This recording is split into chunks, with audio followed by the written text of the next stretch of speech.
বার্ধক্য ভাতা রাজ্যের একাধিক জনহিতকর প্রকল্পগুলোর মধ্যে অন্যতম। 60 বছরের ঊর্ধ্বে নাগরিকদের 1000 টাকা করে ভাতা প্রদান করে রাজ্য সরকার। দুয়ারে সরকার ক্যাম্পের মাধ্যমে এই প্রকল্পের সুবিধাভোগীদের আবেদন গ্রহণ করা হয়।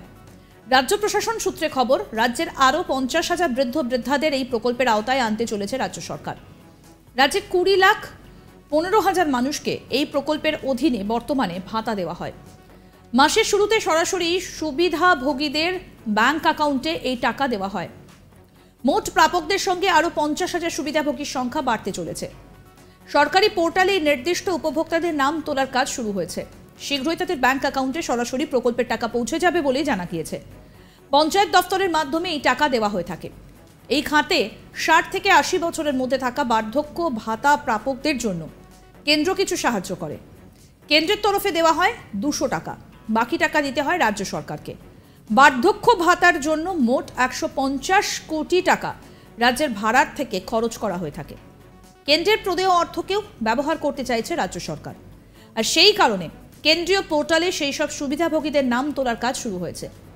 দ্রুত এই কাজ শেষ করার নির্দেশ রয়েছে। খুব শীঘ্রই রাজ্যের 50,000 নতুন বার্ধক্য ভাতার সুবিধাভোগীর সংখ্যা হবে বলেই জানানো যাচ্ছে। সাধারণত যে সমস্ত ব্যক্তি 7 বছরের ঊর্ধ্বে বয়স এবং তাদের কাজ করার ক্ষমতা নেই, তাদেরকেই এই আর্থিক সাহায্য করা হয় রাজ্য সরকারের তরফে। বিশেষভাবে সক্ষমদের জন্য বয়সে ছাড় দেওয়া হয় এই প্রকল্পের মাধ্যমে। সেক্ষেত্রে বিশেষভাবে সক্ষমদের জন্য 55 বছর হলেই এই প্রকল্পের জন্য আবেদন করতে পারবেন তারা। শুধুমাত্র পশ্চিমবঙ্গের স্থায়ী বাসিন্দারা এই প্রকল্পের আবেদন করার সুযোগ পেয়ে থাকেন। পুরুষ এবং মহিলা উভয়ে আবেদন করতে পারবেন। এই বিষয়ে আমাদের প্রতিনিধি অনির্বাণ সিনহা রায় কি প্রতিবেদন তুলে ধরেছেন, শোনাবো এবার।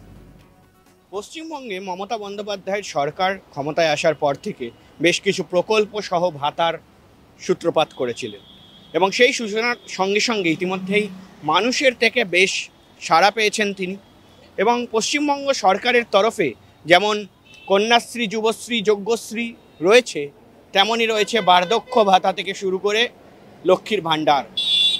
এবং সেটাই কি তৃণমূল কংগ্রেস বা মমতা বন্দ্যোপাধ্যায়কে কোথাও গিয়ে এগিয়ে রাখছে বিভিন্ন নির্বাচনের সময়, সেই প্রশ্নও কিন্তু অনেকে তুলেছিলেন।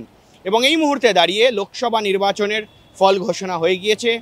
লোকসভা নির্বাচনে এই মুহূর্তে কেন্দ্রে নরেন্দ্র মোদীর সরকার রয়েছে, কিন্তু রাজ্যে বাজিমাত করেছে তৃণমূল কংগ্রেস। 42টি সিটের মধ্যে ইতিমধ্যেই 29টি সিট তৃণমূল কংগ্রেসের দখলে। এবং মুখ্যমন্ত্রী মমতা বন্দ্যোপাধ্যায়ের যে কারিশমা, সেই কারিশমা দেখানোর পর কিন্তু বিজেপির 18টি সিট কমে এসে দাঁড়িয়েছে 12টি সিটে।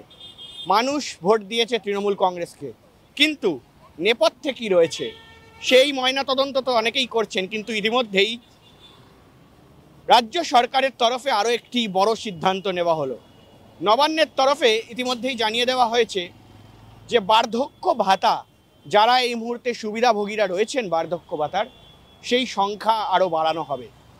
ইতিমধ্যেই আমরা দেখেছি যে যজ্ঞশ্রী যে স্কিম রয়েছে, যে প্রকল্পে এই মুহূর্তে প্রচুর ছাত্রছাত্রীদের বিভিন্ন রকমের ট্রেনিং দেওয়া হয়, বিভিন্ন রকমের প্রবেশিকা পরীক্ষার জন্য পড়াশোনা করানো হয়, সেই যে তালিকা, সেই তালিকা ইতিমধ্যেই নথিভুক্ত করা হয়েছে।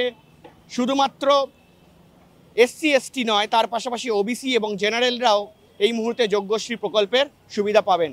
তার পাশাপাশি আমরা জানি যে মমতা বন্দ্যোপাধ্যায়ের অন্যতম লক্ষ্মীর ভাণ্ডার, সে বিষয়েও অনেকে সুযোগ সুবিধা এই মুহূর্তে পাচ্ছেন। কিন্তু তারই মধ্যে এই মুহূর্তে বার্ধক্য ভাতা নিয়ে বড় সিদ্ধান্ত নিতে চলেছে রাজ্য সরকার। এবং রাজ্য সরকারের তরফে কিন্তু একেবারে স্পষ্টত জানিয়ে দেওয়া হয়েছে যে এখন এই মুহূর্তে পশ্চিমবঙ্গে 20 লক্ষেরও বেশি মানুষ কিন্তু বার্ধক্য ভাতা পান।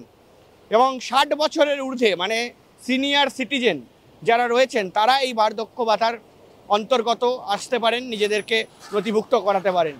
আর তারই মধ্যে কিন্তু যে সংখ্যা উঠে আসছে যে 20,15,000 ব্যক্তি কিন্তু এই মুহূর্তে পশ্চিমবঙ্গে বার্ধক্য ভাতার সুবিধা পাচ্ছেন। এবং এই বার্ধক্য ভাতার সুবিধা আরও ছড়িয়ে দেওয়া হচ্ছে, আরও বাড়ানো হবে, এমনটা কিন্তু সিদ্ধান্ত নেওয়া হয়েছে নবান্নের তরফে, রাজ্য সরকারের তরফে। এবং বার্ধক্য ভাতা কিন্তু এখন ফের একবার এনরোল করতে পারবেন আপনারা নাম। প্রায় 50,000 বার্ধক্য ভাতা এই মুহূর্তে আরও মানুষকে 50,000 মানুষকে নথিভুক্ত করা হবে।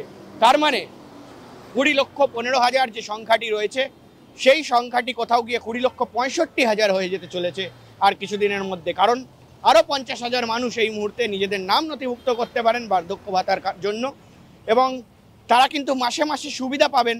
যেমনটা আমরা জানি যে বার্ধক্য ভাতায় মাসে 1,000 টাকা করে অ্যাকাউন্টে দেওয়া হয় যারা এই বার্ধক্য ভাতার নামের সঙ্গে নথিভুক্ত করেছেন, এই যে প্রকল্প তার সঙ্গে নথিভুক্ত করেছেন। এবং এই মুহূর্তে কিন্তু 20 লক্ষের বেশি মানুষ রয়েছেন এবং আরও 50,000 মানুষকে নথিভুক্ত করানো হবে এই বার্ধক্য ভাতার জন্য, যারা কিনা প্রতি মাসে 1,000 টাকা করে পাবেন। আমরা জানি যে লক্ষ্মীর ভাণ্ডার আগে 500 টাকা করে দেওয়া হতো, এখন 1,000 টাকা করা হয়েছে এবং তফসিলি জাতিদের জন্য 1,250 টাকা করা হয়েছে। এবং বার্ধক্য ভাতা সেটাও কিন্তু একটা বড় স্কিম এই মুহূর্তে দাঁড়িয়ে। যেমন যুবদের ক্ষেত্রে এই মুহূর্তে বিভিন্ন প্রকল্প আনছেন মমতা বন্দ্যোপাধ্যায়, তেমন কিন্তু এই মুহূর্তে মমতা বন্দ্যোপাধ্যায় টার্গেট নারীরা, কারণ লক্ষ্মীর ভাণ্ডার দেওয়া হয় এবং তার পাশাপাশি কিন্তু বার্ধক্য ভাতা আরও একটি মাস্টার স্ট্রোক হতে চলেছে মমতা বন্দ্যোপাধ্যায়ের, এমনটা বলে দেওয়াই যায়। বার্ধক্য ভাতা রাজ্যের একাধিক জনহিতকর প্রকল্পগুলির মধ্যে অন্যতম। 60 বছরের ঊর্ধ্বে নাগরিকদের 1,000 টাকা করে ভাতা প্রদান করে রাজ্য সরকার। দুয়ারে সরকার ক্যাম্পের মাধ্যমে এই প্রকল্পের সুবিধাভোগীদের আবেদন গ্রহণ করা হয়। রাজ্য প্রশাসন সূত্রে খবর, রাজ্যের আরও 50,000 বৃদ্ধ বৃদ্ধাদের এই প্রকল্পের আওতায় আনতে চলেছে রাজ্য সরকার। রাজ্যের 20,15,000 মানুষকে এই প্রকল্পের অধীনে বর্তমানে ভাতা দেওয়া হয়। মাসের শুরুতে সরাসরি সুবিধাভোগীদের ব্যাংক অ্যাকাউন্টে এই টাকা দেওয়া হয়। মোট প্রাপকের সঙ্গে আরও 50,000 সুবিধাভোগীর সংখ্যা বাড়তে চলেছে। সরকারি পোর্টালে এই নির্দিষ্ট উপভোক্তাদের নাম তোলার কাজ শুরু হয়েছে। শীঘ্রই তাদের ব্যাংক অ্যাকাউন্টে সরাসরি প্রকল্পের টাকা পৌঁছে যাবে বলে জানা গিয়েছে।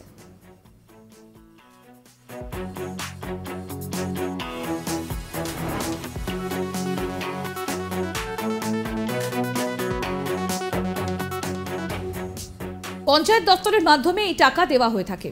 এই খাতে 60 থেকে 80 বছরের মধ্যে থাকা বার্ধক্য ভাতা প্রাপকদের জন্য কেন্দ্র কিছু সাহায্য করে। কেন্দ্রের তরফে দেওয়া হয় 200 টাকা, বাকি টাকা দিতে হয় রাজ্য সরকারকে। বার্ধক্য ভাতার জন্য মোট 150 কোটি টাকা রাজ্যের ভাড়ার থেকে খরচ করা হয়ে থাকে। কেন্দ্রের প্রদেয় অর্থকেও ব্যবহার করতে চাইছে রাজ্য সরকার, আর সেই কারণে কেন্দ্রীয় পোর্টালে সেই সব সুবিধাভোগীদের নাম তোলার কাজ শুরু হয়েছে। দ্রুত এই কাজ শেষ করার নির্দেশ রয়েছে। আরও আপডেট পেতে দেখতে থাকুন আজ তাক বাংলার ইউটিউব চ্যানেল, সাবস্ক্রাইব করুন।